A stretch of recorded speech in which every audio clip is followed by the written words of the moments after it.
नेहा को इस ऑफिस में ज्वाइन किए हुए पूरे 1 सप्ताह हो गए थे। वो इन दिनों बहुत खुश रहती क्योंकि इस नौकरी के लिए उसे बहुत लंबा इंतजार करना पड़ा था। लेकिन आज ट्रैफिक के कारण उसे ऑफिस पहुंचने में बहुत देर हो गई थी। जैसे ही वो ऑफिस पहुंची, ऑफिस बॉय नंदू उसके पास आया और बोला, नेहा मैडम, आपको बॉस ने तुरंत अपनी कैबिन में बुलाया है। मुझे? क्या बात है नंदू? वो तो बॉस ही जाने। नेहा को लग रहा था कि देर से आने के कारण बॉस उसे जरूर डांटेंगे। वो बॉस के केबिन में गई। बॉस उस समय कंप्यूटर पर कुछ देख रहे थे। सर, आपने मुझे बुलाया था? बॉस ने बिना उसकी तरफ देखे उसे इशारे से बैठने को कहा। फिर वो कंप्यूटर पर कुछ देखने लगे। नेहा बॉस के सामने वाली कुर्सी पर बैठ गई। पूरे 15 मिनट वो वैसे ही बैठी रही। उसे बार बार लग रहा था कि बड़ी मुश्किल से मिली ये नौकरी का कहीं ये आखिरी दिन ना हो। 5 मिनट के बाद उसके बॉस सोम मलिक ने उसकी तरफ देखा और कहा, नेहा, आज तुम्हें ऑफिस आने में देर हो गई। सर वो आज ट्रैफिक बहुत था, इसीलिए देर हो गई। आज के बाद लेट नहीं आऊंगी सर। अरे नेहा, तुम इतना घबरा क्यों रही हो? मैं तुम्हारा बॉस हूँ, तुम्हें काट नहीं लूंगा। Sorry sir. उसके बाद सोम मलिक अपनी कुर्सी से उठा और उसके पास आया और अजीब से अंदाज में उसे घूरते हुए कहा कि तुम इस ड्रेस में काफी हॉट लग रही हो नेहा। सोम मलिक नेहा से लगभग दुगनी उम्र का था। उसके मुंह से अपने लिए ऐसी बात सुनकर नेहा को बहुत अजीब लगा, लेकिन वो तो बॉस थे, उन्हें कुछ वो कैसे बोल सकती थी। तभी बॉस जानबूझकर उसके बिल्कुल करीब आकर खड़े हो गए और कहा कि देखो नेहा, मैं बॉस तो हूँ, लेकिन बॉस के जैसा बिहेव मेरा नहीं है। तुम पूरे ऑफिस में पूछ सकती हो कि मैं कितना फ्रेंडली हूँ, इसलिए मुझे अपने दोस्त की तरह ही समझो। तो दोस्त? हाँ दोस्त। और जैसे दोस्त के साथ कंफर्टेबल रहती हो, वैसे ही मेरे भी साथ कंफर्टेबल रहा करो। चलो अब जाकर अपना काम करो। तुम यंग हो, मुझे तुमसे बहुत उम्मीद है। नेहा जब बॉस के केबिन से निकली तो उसके मन में सुकून तो था, लेकिन एक प्रश्न भी था। वो सोच रही थी कि क्या मलिक सर सच में बहुत फ्रेंडली हैं? लेकिन ये बात मैं किससे पूछूं? मैं तो यहाँ नई हूँ।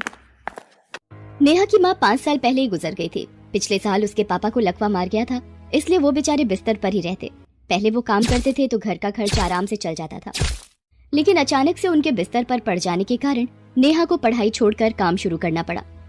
नेहा का एक छोटा भाई भी है, रोहित, जो 10वीं में पढ़ता है। यूं कहें कि पूरे घर की जिम्मेदारी नेहा पर ही थी। एक दिन नेहा को ऑफिस से निकलने में देर हो गई। रात काफी हो गई थी। तभी सोम मलिक उसके पास आए और कहा कि नेहा, आज बहुत देर हो गई है, चलो मैं तुम्हें ड्रॉप कर देता हूँ। अरे नहीं सर, मैं खुद चली जाऊंगी। देखो नेहा, मैंने कहा ना कि मुझे बॉस मत समझो। मैं तुम्हारा फ्रेंड ही हूँ। अगर तुम्हारा फ्रेंड तुम्हें इस समय घर ड्रॉप करने की बात कहता तो क्या तुम उसे मना कर देती? उसके बाद तो हर दिन का नियम हो गया। नेहा को इतना काम सौंपा जाता कि उसे ऑफिस से निकलने में देर हो जाती। मलिक उसे उसके घर तक ड्रॉप करने जाता। नेहा के घर वालों को भी वो बहुत ही अच्छा लगा, क्योंकि कौन ऐसा बॉस होता है जो इस तरह अपने एम्प्लॉय का ख्याल रखे। कुछ दिनों बाद मलिक अब नेहा को ऑफिस के बाद रेस्टोरेंट भी ले जाने लगा। नेहा को सब कुछ अटपटा तो लगता, लेकिन वो उसे मना नहीं कर पाती। एक दिन की बात है, मलिक ने नेहा को अपने केबिन में बुलाया और उसे लालची नजरों से देखते हुए उसकी तारीफ करने लगा। नेहा, तुम बहुत ही सुंदर हो और तुम्हारी सुंदरता को 4 चांद लगाने के लिए मैं कुछ लेकर आया हूँ। उसके बाद उसने एक बहुत ही महंगी हीरे की एक अंगूठी उसे दी। नहीं सर, ये मैं नहीं ले सकती। सोच लो, मुझे कोई मना नहीं करता। लेकिन सर, ये ठीक नहीं लगता।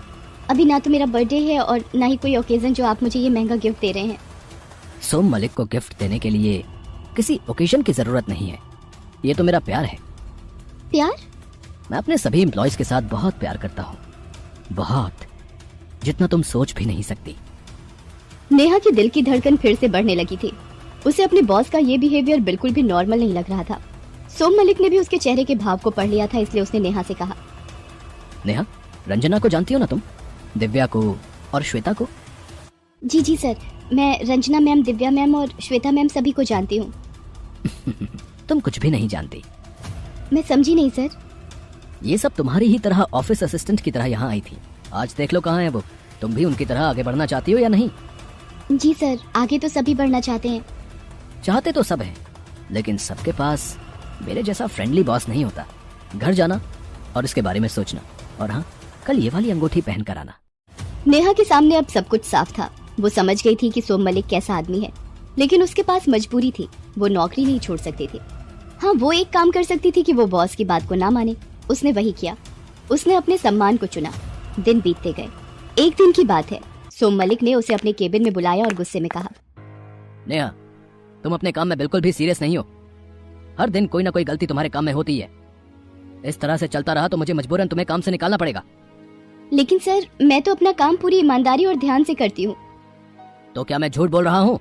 एक तो गलती करती हो और बॉस को झूठा बोलती हो। सर, मैंने आपको झूठा कहाँ कहा? चुप रहो, बकवास बंद करो। और ये अग्रवाल कंस्ट्रक्शन की फाइल शाम तक मेरी टेबल पर चाहिए। नेहा अपने बॉस के केबिन से बाहर निकल गई। उसे समझ में आ गया था कि उसके बॉस को आखिर दिक्कत क्या है, लेकिन उसने भी तय कर लिया था कि चाहे कुछ भी हो जाए वो कोई समझौता नहीं करेगी। उसने शाम तक काम पूरा करके दे दिया। उस दिन जब वो ऑफिस के बाहर निकल रही थी, तभी श्वेता मैम उसके पास एक फाइल लेकर आई। श्वेता मैम, आप? नेहा, बॉस ने कहा है कि ये फाइल कंप्लीट करके घर जाना है। लेकिन मैम, इसे कंप्लीट करने में तो बहुत देर हो जाएगी। वो ये बोल रही थी कि तभी सोम मलिक उसके पास आए और कहा, ठीक है, तुम घर चली जाओ, ये काम कोई और कर लेगा। हाँ, लेकिन कल से तुम्हें आने की जरूरत नहीं है। ये कहकर सोम मलिक बाहर निकल गए। उनके जाने के बाद ना चाहते हुए भी नेहा की आंखों में आंसू आ गए। श्वेता मैम अब भी वहीं खड़ी थी। क्या हुआ नेहा, तुम रो क्यों रही हो? कुछ नहीं मैम। मुझसे मत छिपाओ नेहा, मैं जानती हूँ ये राक्षस तुम्हें भी अब टॉर्चर कर रहा है, जिस तरह वो मुझे किया करता था। टॉर्चर? नेहा, सोम मलिक इंसान के वेश में जानवर है। औरतों के सम्मान से खेलना उसे बहुत पसंद है। उसके बाद श्वेता ने उसे अपनी कहानी सुनाई। उसने बताया कि उसके पति का एक बहुत बड़ा एक्सीडेंट हो गया था, जिसमें उनकी मौत हो गई थी। पूरे परिवार में वो अकेले ही कमाने वाले थे। घर में उसके बूढ़े सास ससुर और 2 बच्चे थे। घर का खर्च चलाने के लिए उसे यहाँ नौकरी करनी पड़ी।